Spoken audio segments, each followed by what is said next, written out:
السلام علیکم ورحمۃ اللہ وبرکاتہ۔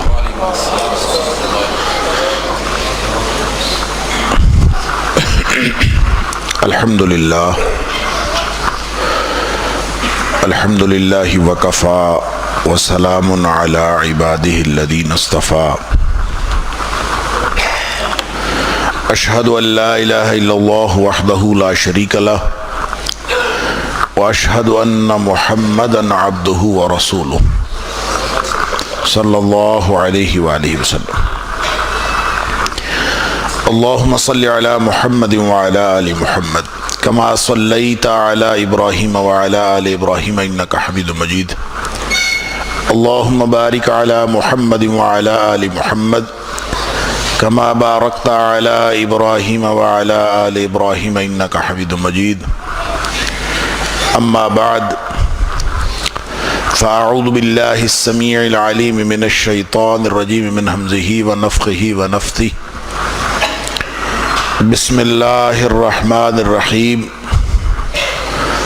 لقد من اللہ علی المؤمنین اذ بعث فیہم رسولا من انفسہم یتلو علیہم آیاتہ ویزکیہم وَيُعَلِّمُهُمُ الْكِتَابَ وَالْحِكْمَةَ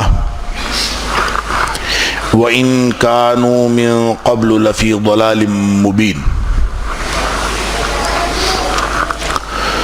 یقیناً اللہ تعالیٰ نے اہل ایمان پر احسان فرمایا کہ جو ان میں ایک رسول صلی اللہ علیہ وآلہ وسلم مبعوث فرما دیے، جو انہی میں سے ہیں، وہ اللہ کی آیتیں ان کے اوپر تلاوت کرتے ہیں، پڑھ پڑھ کے سناتے ہیں اور ان کا تزکیہ بھی کرتے ہیں اور ان کو کتاب و حکمت سکھاتے ہیں۔ وَإِن كَانُوا مِن قَبْلُ لَفِي ضَلَالٍ مُبِينٍ، اور اگرچہ اس سے پہلے وہ تمام لوگ کھلی گمراہی میں تھے۔ صدق اللہ العظیم۔ اللہ تعالیٰ کے بے شمار احسانات ہمارے اوپر ہیں جن کو ہم گن نہیں سکتے۔ ان تعدوا نعمت اللہ لا تحصوها، اگر تم اللہ کے انعامات کو گننا شروع کر دو تو تم گن نہیں سکتے۔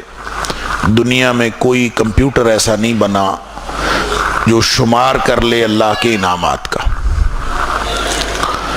اور یہ جو انعامات ہیں اللہ کے، یہ سارے کے سارے احسانات ہیں، اس لیے کہ انعام دو قسم کا ہوتا ہے۔ ایک وہ انعام جو لینے والے کا استحقاق ہوتا ہے، اس کا حق بنتا ہے، یا تو اس نے کوئی کارکردگی دکھائی ہوتی ہے یا پھر اس کا کوئی ایسا ماقبل معاہدہ ہوتا ہے، کوئی نہ کوئی وجہ ہوتی ہے جس کی وجہ سے اس کا استحقاق ثابت ہوتا ہے۔ اس کے استحقاق کی بنیاد پر کوئی چیز اس کو دے دی جائے تو ہوتی وہ بھی انعام ہے، لیکن وہ عدل کہلاتا ہے، وہ انعام احسان نہیں کہلاتا۔ احسان وہ ہوتا ہے کہ جو لینے والے کا استحقاق نہ بھی بنتا ہو، نہ کوئی معاہدہ ہو، پھر بھی عطا کرنے والا خالص اپنے فضل سے عطا فرما دے تو وہ بھی انعام ہے، لیکن وہ احسان ہوتا ہے۔ جب ہم اس تناظر میں اللہ کے احسانات، اللہ کے انعامات کو دیکھتے ہیں تو اللہ کے وہ سارے کے سارے انعامات جن کی تفصیل اتنی ہے کہ ہم گن نہیں سکتے، وہ سارے کے سارے انعامات اللہ کے احسانات ہیں۔ ایک بھی انعام اللہ کا ایسا نہیں ہے جو اللہ نے ہماری کسی کارکردگی کی بنیاد پر ہمیں عطا فرمایا ہے یا کسی ماقبل معاہدے کی بنیاد پر عطا فرمایا ہے، بغیر استحقاق کے وہ دیے چلا جاتا ہے۔ ہمارا کوئی استحقاق تھا کہ ہمیں انسان پیدا کرنا ہے، وہ چاہتا تو ہمیں جنگل کا کوئی کتا بلی پیدا کر دیتا، کوئی حیوانات میں سے پیدا کر دیتا، وہ کوئی اور چیز پیدا کر دیتا، وہ ہمیں کچھ بھی بنا سکتا تھا۔ اس نے ہمیں انسان بنایا، اس کا احسان ہے۔ اس کا احسان ہے کہ اس نے ہمیں مسلمان گھرانے میں پیدا کیا، اس کا احسان ہے کہ ہم مسجد میں بیٹھے ہیں، اس کا احسان ہے کہ اس نے ہمیں اپنے گھر آنے کی توفیق دی، اس کا احسان ہے کہ اس نے نماز پڑھنے کی توفیق دی۔ بے شمار احسانات۔ اللہ اکبر. یہ جو سانس اندر جاتی ہے اور پھر باہر آتی ہے، یہ ہر لمحہ اللہ کا احسان ہوتا ہے تو وہ اندر جاتی ہے، اس کا احسان ہوتا ہے تو باہر آتی. کسی بھی وقت وہ اگر چاہے تو اندر والی کو اندر روک لے یا باہر والی کو باہر روک لے، باہر والی اندر نہ جا سکے، اندر والی باہر نہ آ سکے، اور یہ اللہ کے اختیار میں ہے. یہ اس کا احسان ہے کہ اس نے ہمارے اوپر رحمت کی ہوئی. ان تمام احسانات میں سے ایک احسان ایسا ہے جو اللہ تعالیٰ نے کہہ کے جتا کے کہ میں تمہیں احسان کر رہا. باقی جتنے بھی احسانات ہیں اللہ نے جتا کے نہیں کیے، کہا نہیں ہے کہ میں نے تمہارے اوپر احسان کیا ہے. ایک احسان ایسا ہے جو اللہ نے کہہ کے کیا، اور اس کی وضاحت یہ فرمائی ہے. اس کی بہت ساری ڈائمنشن ہیں اور بہت سارا ایک لمبا موضوع ہے. میں صرف ایک اس کے پہلو کی طرف اشارہ کروں گا کہ وَإِن كَانُوا مِن قَبْلُ لَفِي ضَلَالٍ مُبِينٍ. اگر یہ احسان نہ ہوتا تو لوگ کھلی گمراہی میں تھے. تو اس کا مطلب یہ ہوا کہ نبی اکرم صلی اللہ علیہ وسلم تشریف لائے تو گمراہی ہدایت میں بدلی. اس سے پہلے ساری گمراہی، اور نبی اکرم صلی اللہ علیہ وسلم کی آمد، آپ کی تشریف آوری، وہ ہدایت اور رہنمائی کی علامت ہے. لہذا اب قیامت تک اگر کوئی شخص یا اگر کوئی فرد، اگر کوئی قوم، اگر کوئی گروہ، اگر کوئی معاشرہ وہ رہنمائی لینا چاہے، وہ ہدایت کی راہ پر چلنا چاہے، تو اسے اسی ہدایت پر چلنا ہوگا جو نبی کریم صلی اللہ علیہ وسلم لے کے آئے. اگر اس کو چھوڑ دیا جائے، کسی مقام پر بھی اس کو چھوڑ دیا جائے، اپنی کسی وجہ سے چھوڑ دیا جائے یا گراؤنڈ ریالٹیز کی وجہ سے، حقائق کی وجہ سے انسان اس کو چھوڑ دے کہ اس پر عمل نہیں کر سکتا، یا پھر اپنی سمجھ کی وجہ سے اس کو چھوڑ دیا جائے، کوئی بھی اس کی بنیاد ہو، تو پھر جہاں نبی اکرم صلی اللہ علیہ وسلم کی لائی ہوئی ہدایت نہیں ہوگی وہاں گمراہی ہوگی. نبی پاک صلی اللہ علیہ وسلم فرماتے ہیں کہ ایک تو وہ مشہور حدیث ہے جو آپ نے سن رکھی کہ نبی پاک صلی اللہ علیہ وسلم فرمایا کہ میں دو چیزیں چھوڑ کر جا رہا ہوں. ترکت فیکم امرین، دو چیزیں چھوڑ کے جا رہا ہوں. لن تضلوا ما تمسکتم بہما، ان دو چیزوں سے چمٹے رہو گے تو کبھی گمراہ نہیں. تو گویا ہدایت کا سامان نبی پاک صلی اللہ علیہ وسلم ہمیں دے کے جا رہے ہیں، کبھی گمراہ نہیں ہوگی. اور اس کا مفہوم مخالف یہ ہے کہ جب تم ان دو چیزوں کو چھوڑ دو گے تو تم لازماً گمراہ ہو جاؤ. اسی طرح نبی پاک صلی اللہ علیہ وسلم نے فرمایا کہ اللہ نے جو قرآن عطا فرمایا ہے یہ رسی ہے. ان ھذا القرآن سبب، یہ رسی ہے. طرفہ بید اللہ و طرفہ بایدیکم، اس کا ایک سرا اللہ کے ہاتھ میں ہے، دوسرا سرا تمہارے ہاتھ میں. فتمسکوا بہ، اس قرآن کے ساتھ جڑ جاؤ. جڑو گے تو دو گارنٹیاں نبی کریم صلی اللہ علیہ وسلم نے دی ہیں. دور فتنوں کا ہو یا دور امن کا ہو، خیر القرون ہو یا آج کا دور ہو، نبی اکرم صلی اللہ علیہ وسلم نے دو گارنٹیاں دی. فرمایا فتمسکوا بہ، اس اللہ کے قرآن کے ساتھ جڑ جاؤ. ظاہر ہے اس کا مطلب تو اللہ کے ساتھ جڑنا ہے نا، جو اس کے ساتھ جڑ جائے گا یہ رسی ہے. ان ھذا القرآن سبب طرفہ بید اللہ و طرفہ بایدیکم، اس کا ایک سرا اللہ کے ہاتھ میں ہے، دوسرا تمہارے ہاتھ میں ہے. فتمسکوا بہ، لہذا جس نے اللہ کے ساتھ جڑنا ہے وہ اس کے ساتھ جڑ جائے. اور جڑ گیا تو دو گارنٹیاں. فرمایا ایک گارنٹی یہ ہے کہ لن تہلکوا ولن تضلوا بعدہ ابدا، ایک تو گمراہ نہیں ہوگے کبھی اگر اس کے ساتھ جڑے رہو گے، اور دوسری گارنٹی یہ ہے کہ کبھی بھی برباد نہیں ہوگے، کبھی ہلاک نہیں ہوگے. تو حفاظت کی ذمہ داری، پروٹیکشن کی ذمہ داری، امن کی ذمہ داری وہ بھی قرآن کی ہے، اور نبی پاک صلی اللہ علیہ وسلم ہمیں یہ امان دے کے جا رہے ہیں. اور پھر اسی طرح اللہ تعالیٰ نے قرآن کے اندر ارشاد فرمایا کہ اصلاح کا عمل جس قوم میں جاری ہونا، سورہ ہود کے اندر فرمایا کہ جس قوم کے اندر اصلاح کا عمل جاری ہو وہ قوم کبھی برباد نہیں ہوتی. وَمَا كَانَ رَبُّكَ أَن يُهْلِكَ الْقُرَىٰ بِظُلْمٍ وَأَهْلُهَا مُصْلِحُونَ، تیرا رب کسی بستی کو ظلم سے تباہ و برباد نہیں کرتا. وَأَهْلُهَا مُصْلِحُونَ، جب حالات یہ ہوں کہ قوم اصلاح کے عمل جاری رکھے ہوئے ہو، اگر لوگوں نے اصلاح کا عمل جاری رکھا ہوا ہو تو اللہ تعالیٰ کبھی برباد نہیں کرتا. لہٰذا یہ تو وہ رہنمائی ہے جو نبی اکرم صلی اللہ علیہ وسلم نے ہمیں فرمائی. حالات جس طرح کے مرضی ہوں، اور نبی پاک صلی اللہ علیہ وسلم نے ان حالات سے بھی خبردار کیا، یہ اللہ کا احسان ہے. ہمیں رہنمائی عطا فرمائی، یہ اللہ کا احسان ہے. وگرنہ اگر یہ رہنمائی چھوڑ دی تو پھر وہ کیا ہوگا؟ وہ ہدایت نہیں ہوگی. وہ لمبی حدیث آپ سب نے سن رکھی ہے حضرت حذیفہ بن یمان رضی اللہ تعالیٰ عنہ والی، کہ حضرت حذیفہ فرماتے ہیں کہ لوگ خیر کے بارے میں پوچھتے تھے، میں شر کے بارے میں پوچھتا تھا، اور مجھے ڈر یہ لگا رہتا تھا کہیں شر ہمیں پہنچ نہ جائے. تو اس میں وہ فرماتے ہیں کہ میں نے نبی پاک صلی اللہ علیہ وسلم سے پوچھا کہ اللہ کے رسول صلی اللہ علیہ وسلم، یہ ہم شر میں تھے، اللہ نے ہمیں خیر عطا فرمایا، کہ اس کے بعد بھی کوئی شر ہے؟ فرمایا ہاں ہے. پھر کیا اس شر کے بعد بھی کوئی خیر ہے؟ فرمایا ہاں ہے، خیر تو ہے. وفیہ دخن، لیکن اس میں دھوکہ ہے. اللہ اکبر، خیر ہے لیکن اس میں دھوکہ ہے. پوچھا وما دخنھا، اس کا وما دخنہ، اس کا دھوکہ کیا ہے؟ کیا مطلب ہے دھوکے کا؟ نبی کریم صلی اللہ علیہ وسلم فرمایا ائمۃ یہدون بغیر ہدی،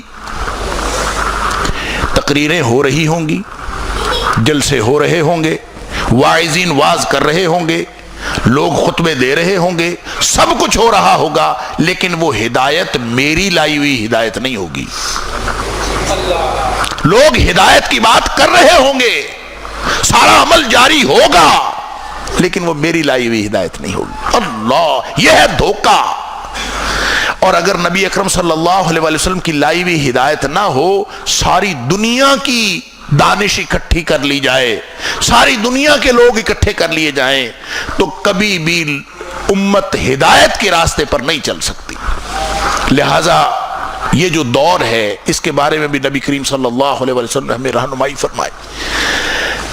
اس دور کو نبی کریم صلی اللہ علیہ وسلم نے فتنوں کا دور فرمایا. مسلم شریف کی حدیث ہے، آپ نے فرمایا بادروا بالاعمال فتنا، فتنے آنے سے پہلے پہلے اپنے اعمال کر لو، جتنے اعمال کرنے ہیں جلدی جلدی کر لو. بادروا بالاعمال فتنا کقطع اللیل المظلم، فتنے بھی ایسے ہوں گے جیسے اندھیری رات چھا جاتی ہے اور کچھ نظر نہیں آتا. اللہ اکبر، آدمی دیکھنا چاہتا ہے، روشنی ہوگی تو کچھ نظر آئے گا. اندھیری رات کی طرح چھا جانے والے فتنے، اور اندھیری رات کی جو نبی اکرم صلی اللہ علیہ وسلم تشبیہ دی ہے کا قطع اللیل المظلم، چھا جانے والی اندھیری رات، اندھیرا کر دینے والی. تو اس کا مطلب یہ ہے کہ کوئی کچھ دیکھنا چاہے گا تو اس کو کچھ سجھائی نہیں دے گا. لہذا فرمایا اس سے پہلے پہلے عمل کر لو، یہ تو وقت ایسا آنے والا ہے جب کچھ سجھائی نہیں دے گا. پھر اور اس کی ہولناکی بتائی. اللہ اکبر، فرمایا اتنا خوفناک دور ہوگا کہ یصبح الرجل مؤمنا وینسی کافرا، صبح کو آدمی مومن ہوگا، شام کو کافر ہوا پڑا ہوگا.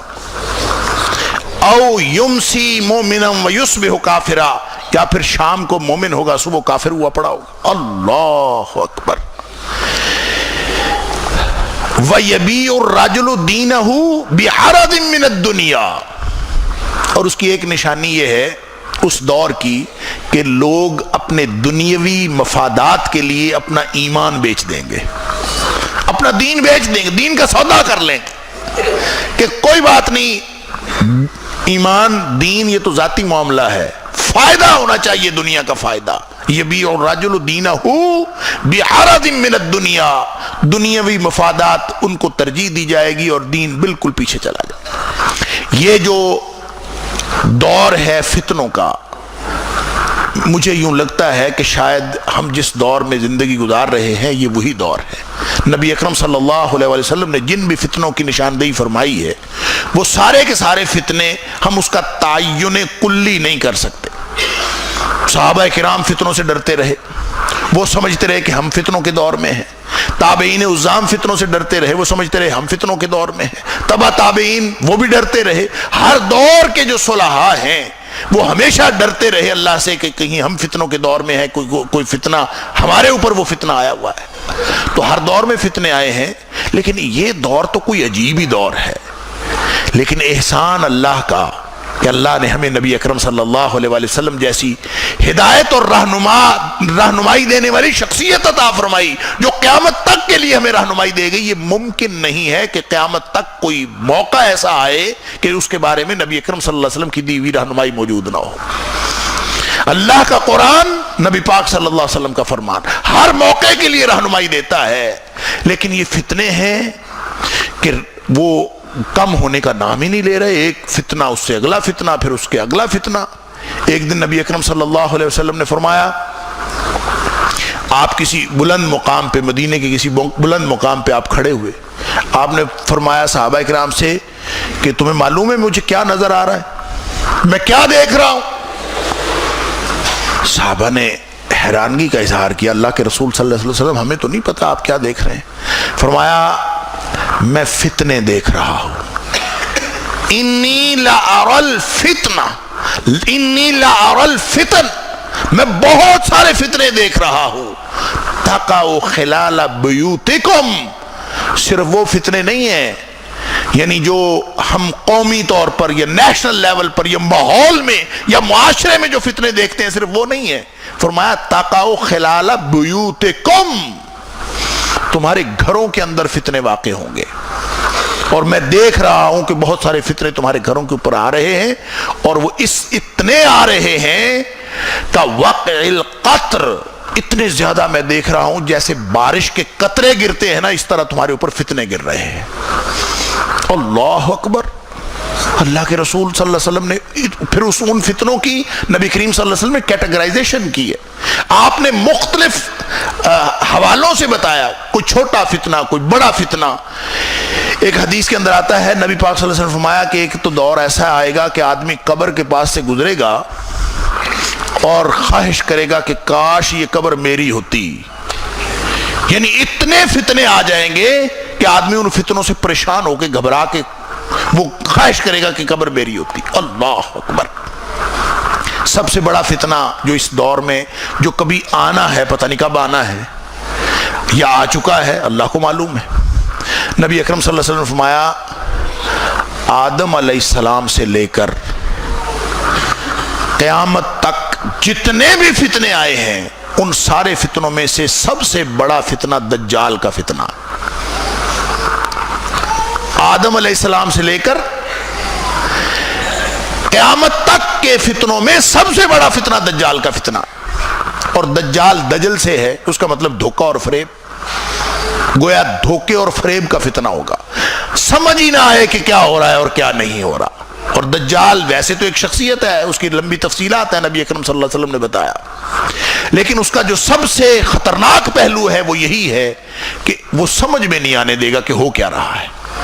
دجال دھوکے باز، اور نبی پاک صلی اللہ علیہ وسلم وہ جو بڑا دجال آنا ہے نا، اس دجال سے پہلے 30 دجال اور آنے ہیں، اور جو 30 دجال آنے ہیں ان میں سے ہر ایک دعویٰ کرے گا کہ وہ اللہ کا رسول ہے، گویا کہ وہ ہدایت اور رہنمائی کا منبع ہے، وہ یہ دعویٰ کرے گا، اور سارے کے سارے جھوٹے ہوں گے، اور اس طرح کے لوگ آتے رہیں گے۔ اب لوگوں نے اس سے یہ بھی سمجھا ہے کہ دجال جو ہے وہ ایک تہذیب کا نام ہے، دجل دھوکے باز، فریب کرنے والی اور لوگوں کے ساتھ دھوکہ کرنے والی جو تہذیب ہے، یہ پوری تہذیب ہی دجالی تہذیب ہے۔ ہو سکتا ہے واللہ عالم، ہم اس کے بارے میں کچھ نہیں کہہ سکتے، نبی اکرم صلی اللہ علیہ وسلم کی ساری باتوں کا تعین کلی ممکن نہیں، لیکن وہ جو آئے گا تو اس فتنے کا سب سے بڑا جو فیکٹر ہے اور اس کا سب سے بڑا جو پہلو ہے، نبی پاک صلی اللہ علیہ وسلم نے فرمایا سارے وسائل اس کے ہاتھ میں ہوں گے،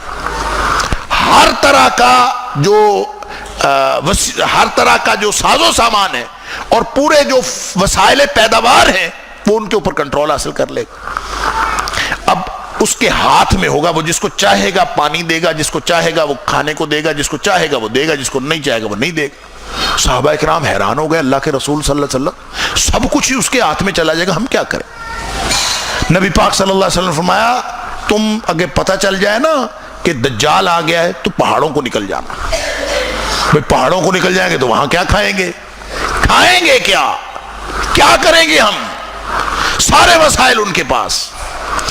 کبھی دیکھا ہے ہم جب اب سے کو 20-30 سال پہلے ہر محلے میں کریانے کی دکان ہوتی تھی، ہر محلے میں تندور ہوتا تھا، ہر محلے میں وہ جو دانے بھوننے والی وہ مائی ہوتی تھی، ہر جگہ ہمارے وسائل پیداوار ہمارے پاس تھے، نلکے لگے ہوتے تھے اور کنویں ہوتے تھے پانی کے، سارے وسائل ہمارے پاس تھے.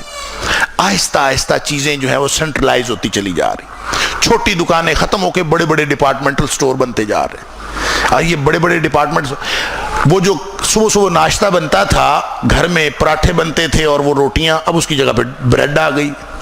آپ دکان پہ بریڈ لینے جاتے ہیں وہ کہتے ہیں ابھی آئی نہیں، پیچھے سے سپلائی نہیں آئی.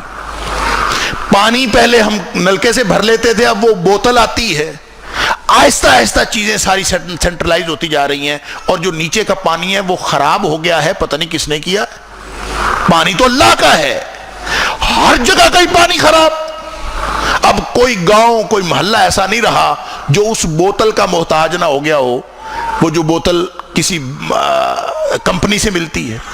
آہستہ آہستہ ساری چیزیں سینٹرلائز ہوتی جا رہی. آپ یہ بتائیں کہ جب کوئی پورا شہر بریڈ سے ناشتہ کرتا ہے تو ایک دن اگر بریڈ کی ساری فیکٹریاں سیل کر دی جائیں تو لوگ ناشتہ کیسے کریں گے؟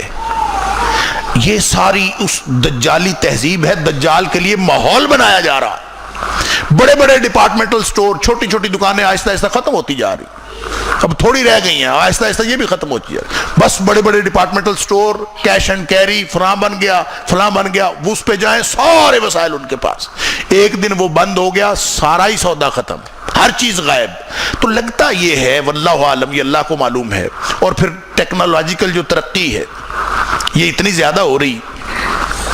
وہ دجال کیسی شخصیت ہوگا ہمیں تو نہیں پتا، لیکن ہر چیز ہمارے بس سے باہر ہوتی ہوئی نظر آتی، ہمارے بس میں نہیں ہے. وہ کہتے ہیں کہ سیٹلائٹ سے دیکھ لیتے ہیں، زمین پہ سوئی بھی پڑی ہو تو اس کو دیکھ لیتے ہیں. ہمارے یہ جو موبائل ہم نے جیب میں ڈالے ہوئے ہیں یہ سارا جاسوسی کا نظام ہے. اور جو تمیم داری والی روایت میں جو صحابہ کرام نے دجال کو جا کے دیکھا تھا کسی جزیرے پہ جکڑا ہوا، تو جو اس کا محافظ ساتھ لے کے گیا تھا نا، اس کا نام احادیث میں جساسہ آتا ہے کہ وہ جساسہ تھا. تو جساسہ کس کو کہتے ہیں؟ جاسوسی کے نظام کو. جساسہ جاسوسی سے ہے. پھر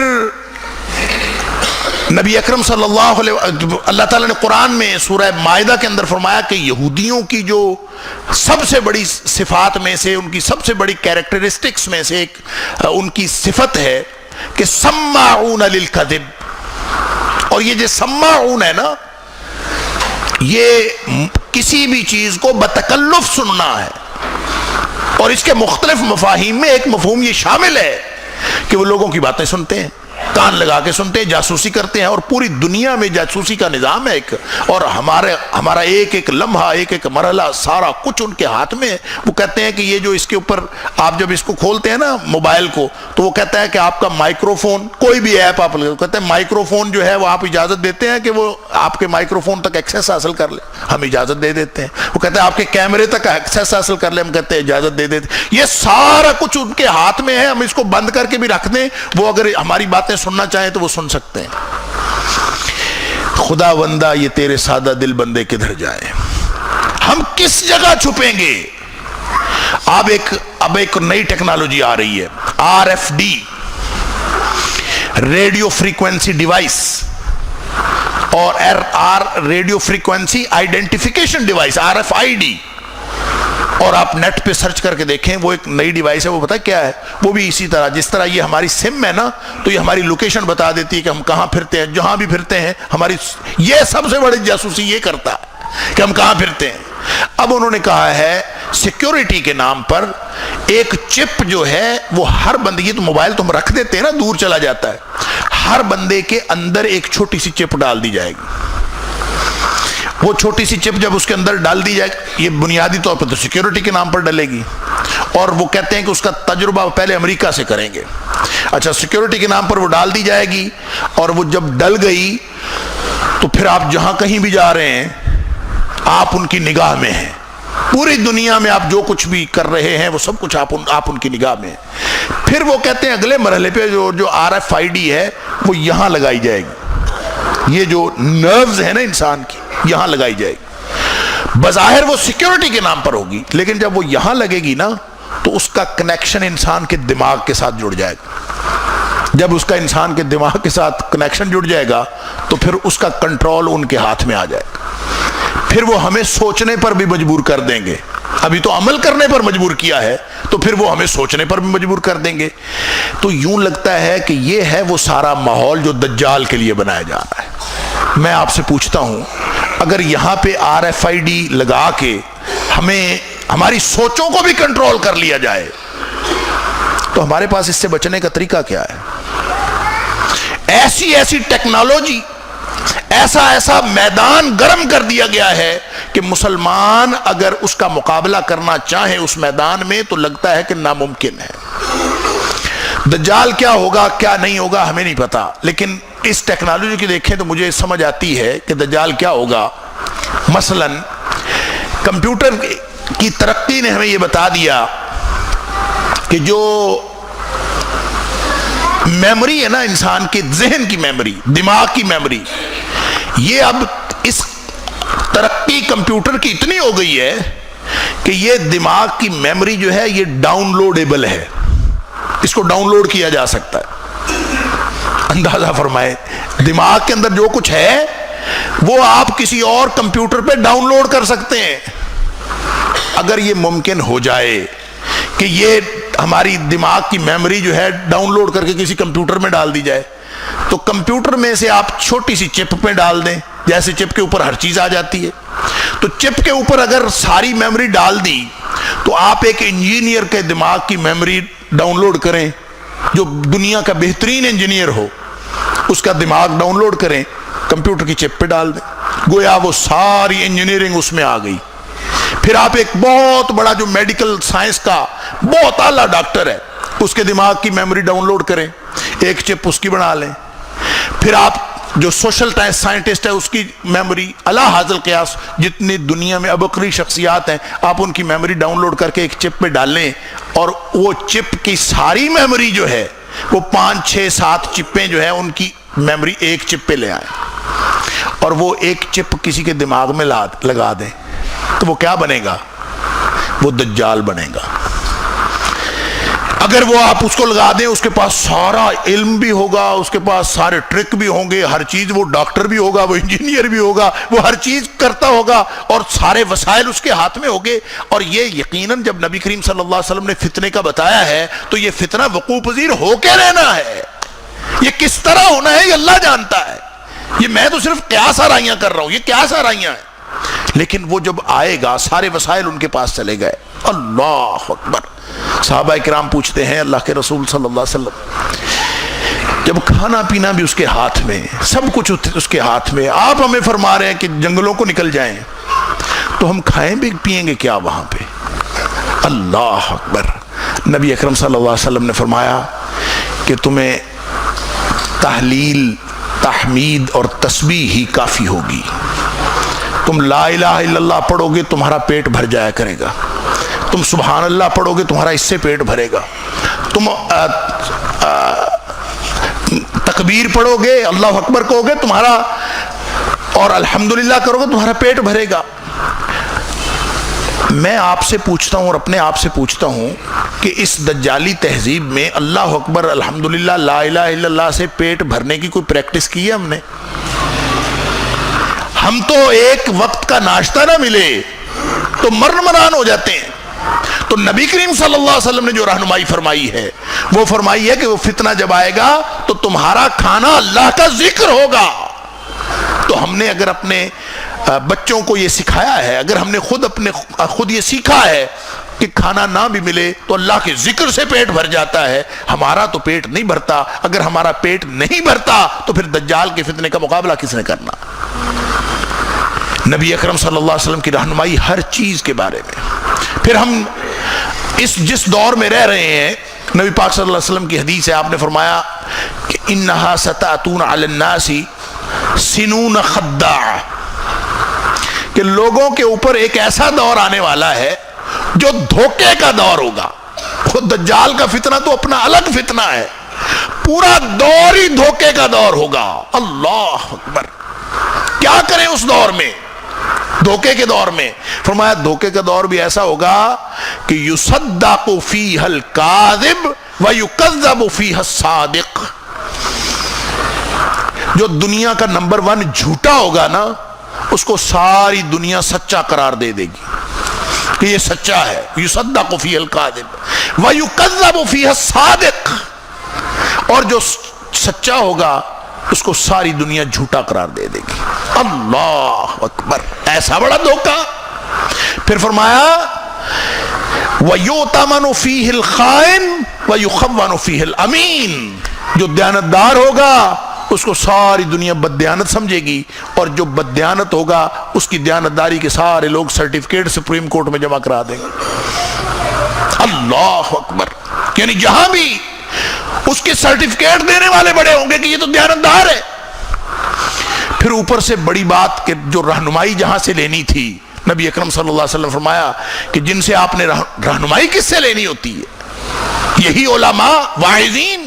ہم کس سے پوچھتے ہیں جا کے مسئلہ؟ فرمایا وَيَنْتِقُ فِيهَا الرُّوَيْبِضَةُ.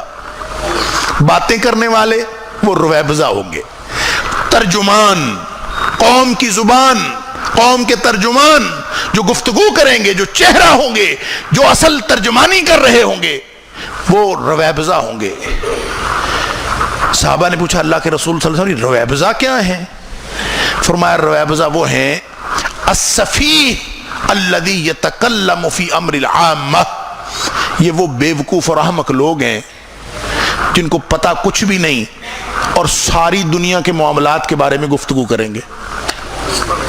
ساری دنیا کے معاملات جیسے وہی جانتے ہیں احمق السفیہ، لیکن یتکلم فی امر العامہ، ساری دنیا کے سارے معاملات وہ یوں بات کریں گے جیسے ہر بات کے وہ ماہرین ہیں. اللہ اکبر. آپ سب دیکھ لیجئے، ہمارے ارد گرد جتنے لوگ ہیں، ہمارا جو میڈیا ہے، ہمارے جو اینکر حضرات ہیں، ہر شخص وہ یوں بنا بیٹھا ہوتا ہے کہ دنیا کائنات کا اس سے بڑا عالم ہی کوئی نہیں ہے، اور وہ ساری دنیا کے سارے معاملات وہ اسے ہی پتا ہے. وہ عدالت کے معاملات ہوں، وہ فوج کے معاملات ہوں، وہ ملک کے معاملات ہوں، انتظامی معاملات ہوں، مذہبی معاملات ہوں، وہ سماجی معاملات ہوں، وہ سارے کے سارے معاملات اس کے ہاتھ میں ہیں. تو پھر یہ دھوکے کا اس سے بڑا اور کیا مظاہر ہو سکتا ہے مظاہرہ کہ جو باتیں کرنے والے، جو قوم کا چہرہ ہوں گے، جو قوم کے ترجمان ہوں گے، وہ احمق لوگ ہو گئے. بددیانتوں کو دیانتدار تسلیم کر لیا گیا، دیانتداروں کو بددیانت بنا دیا گیا، جھوٹوں کو سچا، سچوں کو جھوٹا بنا لیا گیا. تو پھر ہم کدھر جائیں؟ جو آدمی سچا ہے، یاد رکھیے اس میں رہنمائی کیا ہے. جو آدمی سچا ہے نا، وہ اس بات کی توقع رکھے کہ اس کو جھوٹا قرار دیا جائے گا. جو آدمی دیانتدار ہے وہ اس بات کی توقع رکھے کہ اس کو بددیانت قرار دیا جائے گا. یہی آزمائش ہے، اور آپ نے انہی آزمائشوں کا مقابلہ کرنا ہے. پھر کہاں سے مقابلہ کریں؟ پورا ایجوکیشن سسٹم نبی اکرم صلی اللہ علیہ وسلم، پورا انتظامی سسٹم، پورا سیاسی نظام. نبی اکرم صلی اللہ علیہ وسلم فرماتے ہیں کہ ان من اقتراب الساعت، قرب قیامت کی باتوں میں سے یہ بھی بات ہے کہ ان توضع الاخیار وترفع الاشرار. بدترین لوگ جو ہیں وہ اوپر آ جائیں گے، اور جو بہترین لوگ ہیں وہ کمتر بنا دیے جائیں گے. سارا سسٹم ہی الٹ ہو گیا. اس کے بعد ایک اور بات نبی پاک صلی اللہ علیہ وسلم فرمایا یفتح القول ویخزن العمل. باتیں بہت ہوں گی، کام کوئی نہیں ہوگا. یفتح القول، باتیں جتنی مرضی کرا لو، تقریریں 3-3 گھنٹے کی کرا لو، جو مرضی کرا لو، لیکن باتیں کرنے والے بہت، میڈیا پہ بھی باتیں کرنے والے بہت، مسجدوں میں بھی باتیں کرنے والے بہت، گھروں میں، چوپالوں میں، ڈیروں پہ ہر جگہ پہ باتیں کرنے والے بہت. یفتح القول, کچھ منہ سے باتیں کرتے ہیں, کوئی لکھ کے باتیں کرتے ہیں. پوری دنیا میں لٹریچر کئی 100 سال لگتے تھے کہ جو موجود لٹریچر ڈبل ہوتا تھا, کئی 100 سال لگتے تھے. اب یہ جو جدید دور ہے, لکھنے والے اتنے ہیں, بولنے والے اتنے ہیں, لٹریچر پروڈیوس کرنے والے اتنے ہیں کہ لگتا یہ ہے کہ اب تو چند منٹوں میں لٹریچر ڈبل ہو رہا ہے. ہر منٹ میں کتابیں نئی سے نئی لکھی جا رہی ہیں. اللہ اکبر, کتنے دن لگتے ہوں گے کہ سارا لٹریچر ڈبل ہو جاتا ہے. آدمی کہاں سے پڑھے اور کیا کیا پڑھے. ہر مضمون پہ کتابیں بے شمار, فلسفے بے شمار, اتنا کچھ. یہ سارا کا سارا ہے یفتح القول. باتیں بہت ہیں لیکن وَيُخْزَنَ الْعَمَلِ, کام کرنے والے بہت کم ہو گئے. اللہ, عمل ختم ہو گیا. ساتھ نبی کریم صلی اللہ علیہ وسلم نے فرمایا کہ جو نظام تعلیم ہے نا, وَيُقْرَأُ فِي الْقَوْمِ الْمُثَنَّاتِ, جو قوم پڑھے گی نا سکولوں میں کالجوں میں, جو نظام تعلیم ہوگا وہ ہوگا مثنات پڑھی جائے گی. صحابہ کرام اور ساتھ نبی کریم صلی اللہ علیہ وسلم نے فرمایا اللہ اکبر, سبحان اللہ و بحمدہ, قربان جائیے. یہ ہے احسان اللہ کا کہ نبی کریم صلی اللہ علیہ وسلم رہنمائی دے رہے ہیں قیامت تک کے لیے.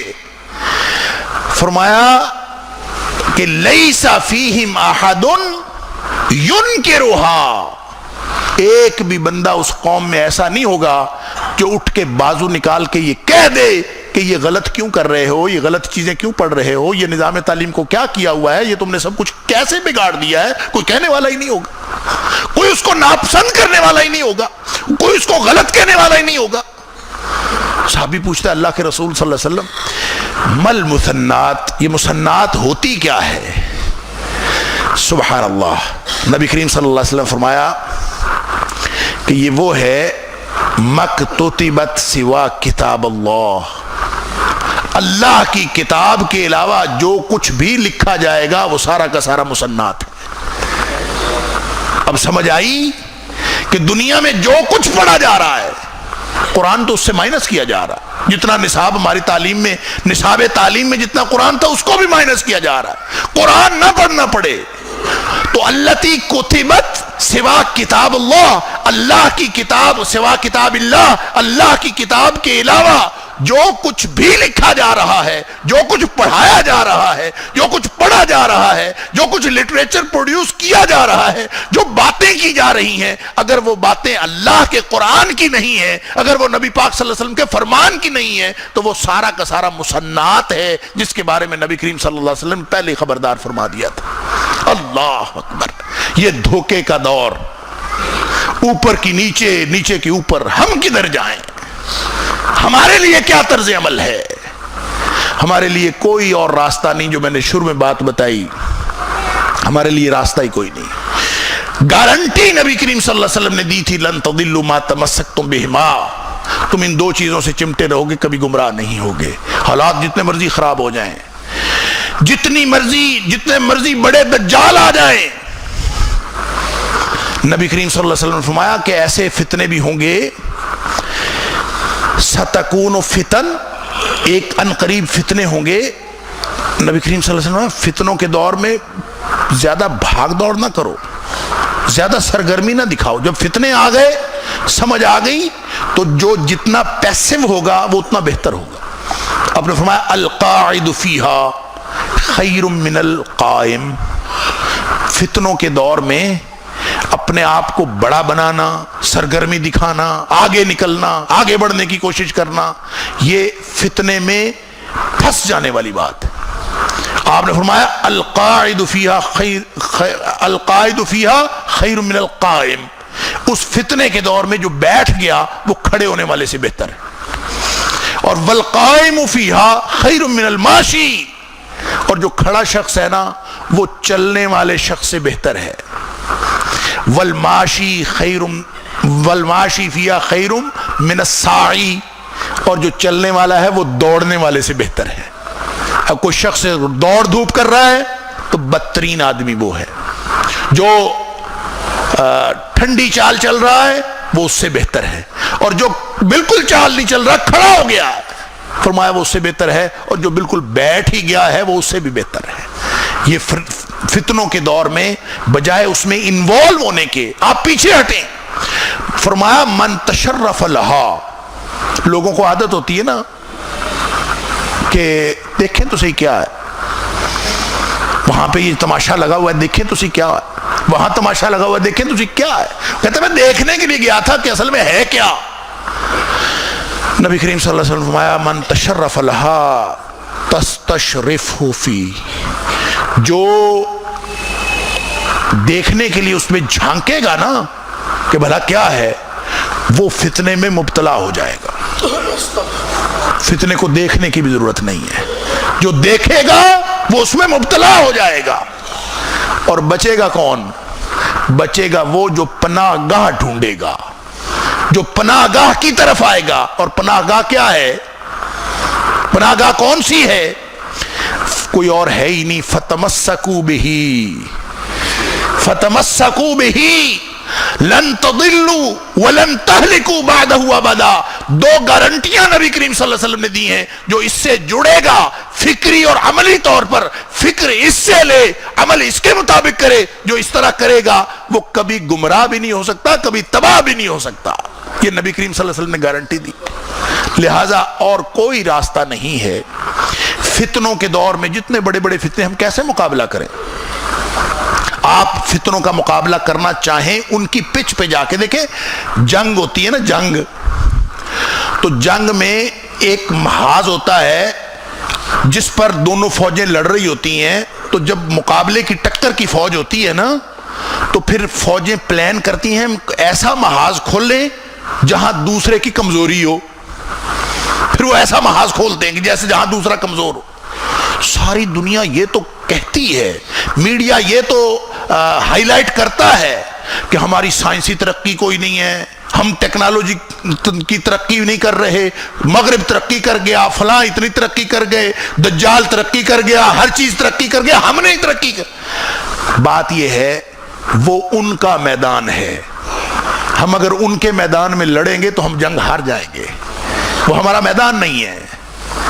اور اگر آپ اپنے میدان میں لڑیں گے تو آپ نے جنگ جیتنی ہے تو آپ اپنے محاذ میں لڑیں۔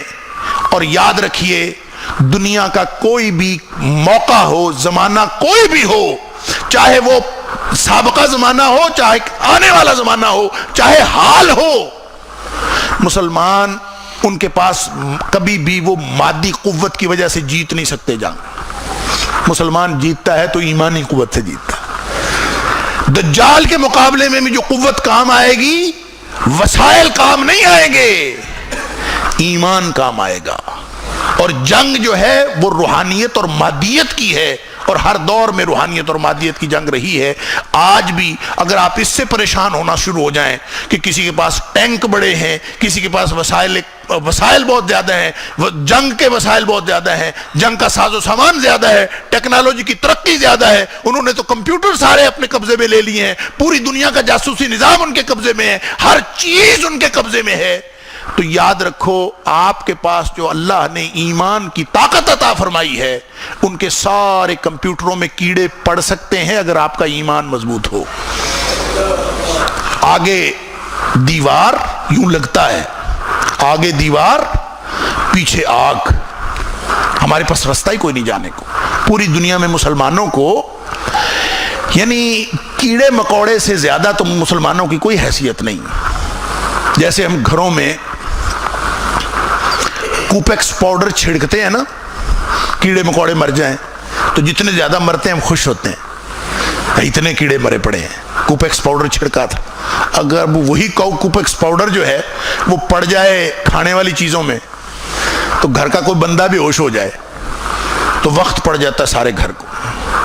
بعین ہی مسلمان مرتے ہیں، ساری دنیا خوش ہوتی ہے، اللہ اکبر۔ اور اگر ان کا کوئی پھڑکنے لگے تو ساری دنیا کو مصیبت پڑ جاتی۔ گویا ہم تو کیڑے مکوڑے ہیں، اور مسلمان اگر ان کی پچ پہ کھیلیں گے تو کبھی کامیاب نہیں ہو سکتے۔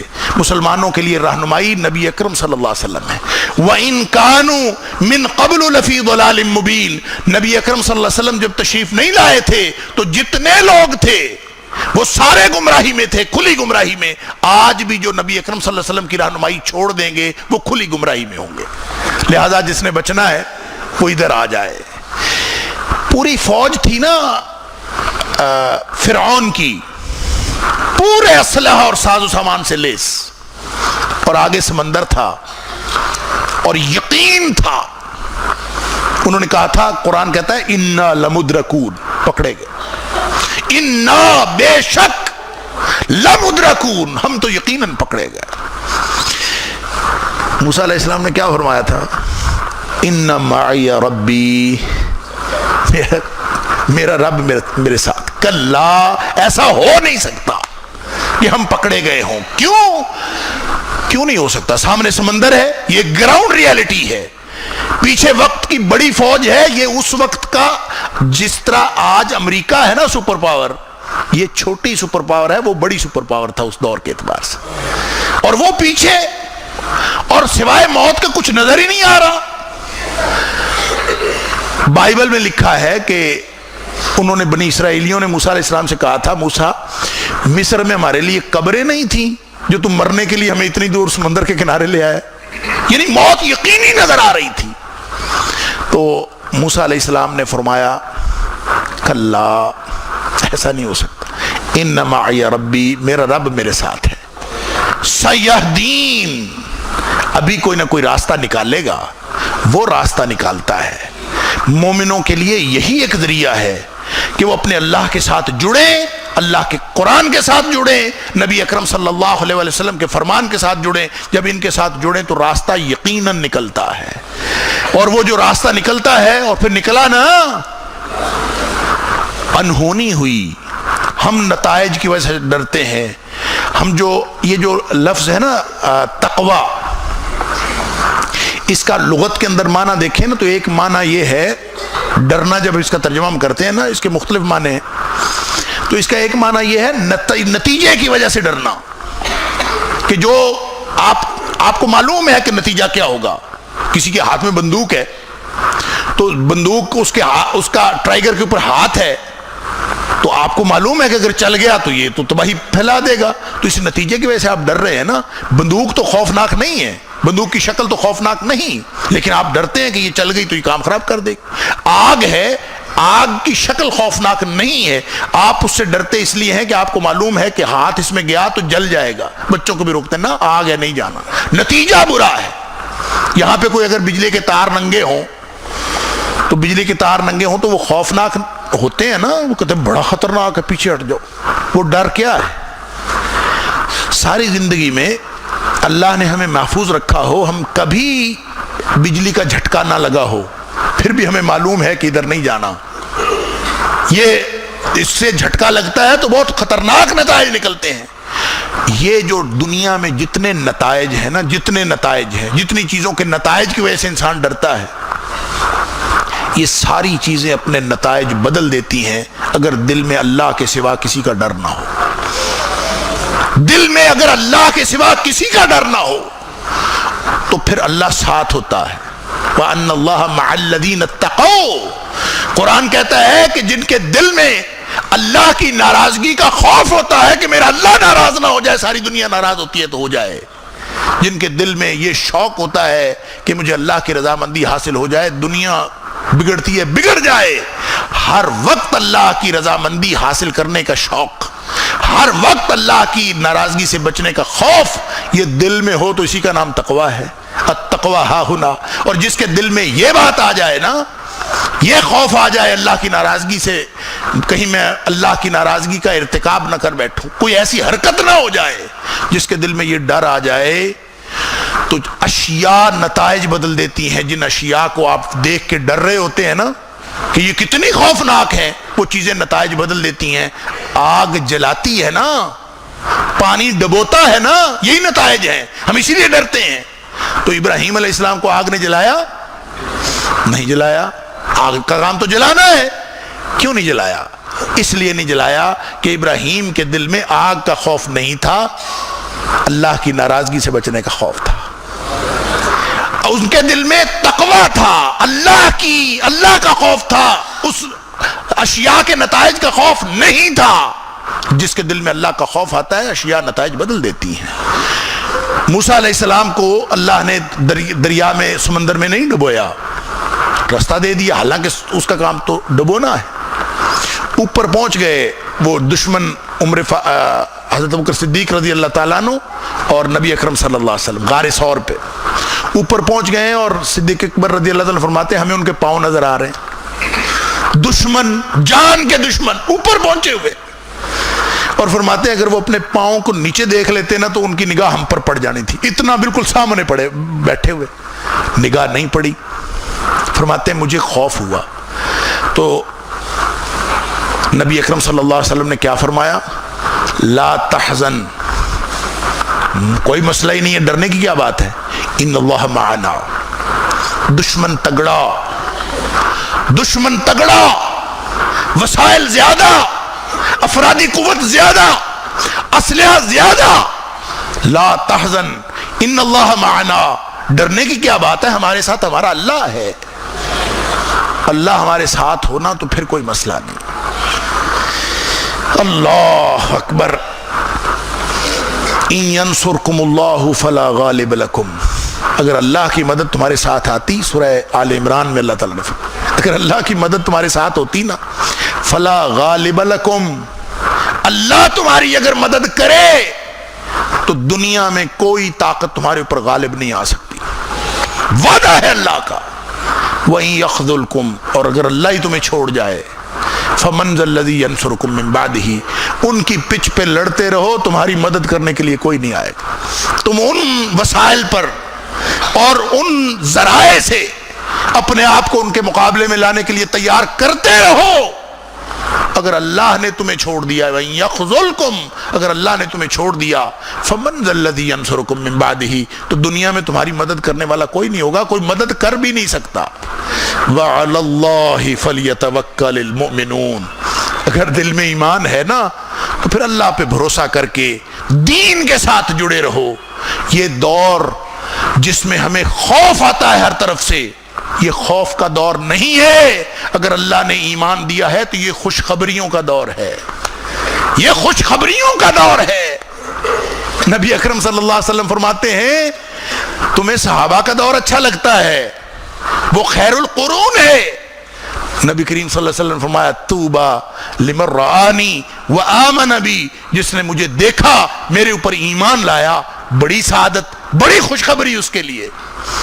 لیکن آج کے دور کا مسلمان جس نے نبی کریم صلی اللہ علیہ وسلم کو دیکھا بھی نہیں پھر بھی ایمان لایا، فرمایا طوبی 7 مرات، اس کے لیے 7 دفعہ خوشخبری ہے۔ لمن لم یرنی، جس نے مجھے دیکھا بھی نہیں، ثم آمن بی، پھر بھی میرے اوپر ایمان رکھتا ہے، تو یہ تو خوشخبریوں کا دور ہے بھائی۔ نبی کریم صلی اللہ علیہ وسلم فرمایا ان من ورائکم ایام الصبر، لوگو، صحابہ ہی سامنے بیٹھے تھے نا، صحابہ مخاطبین تھے نا، فرمایا لوگو تمہارے بعد ایک دور آنے والا ہے جو ڈٹنے کا دور ہے، ان من ورائکم ایام الصبر، ڈٹنے کا دور آنے والا ہے۔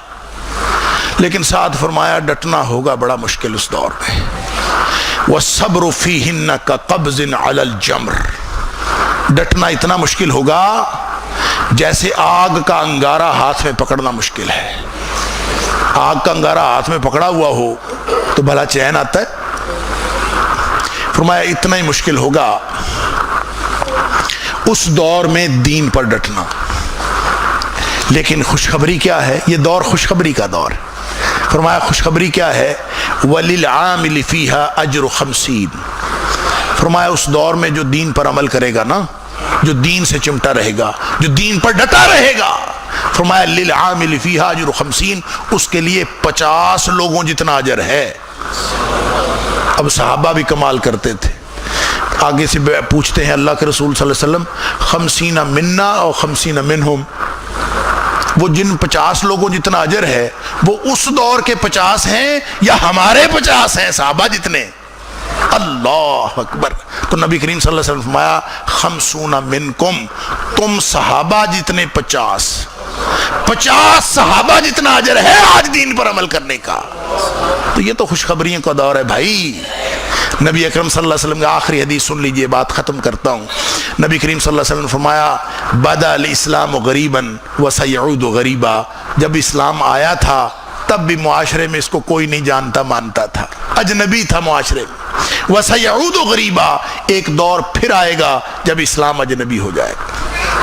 فرمایا طوبی للغرباء, جب دور ایسا آ جائے نا کہ اسلام والوں کو معاشرے میں اجنبی سمجھا جانے لگے, فرمایا ان اجنبیوں کے لیے بڑی خوشخبری ہے, یہ خوشخبریوں کا دور ہے.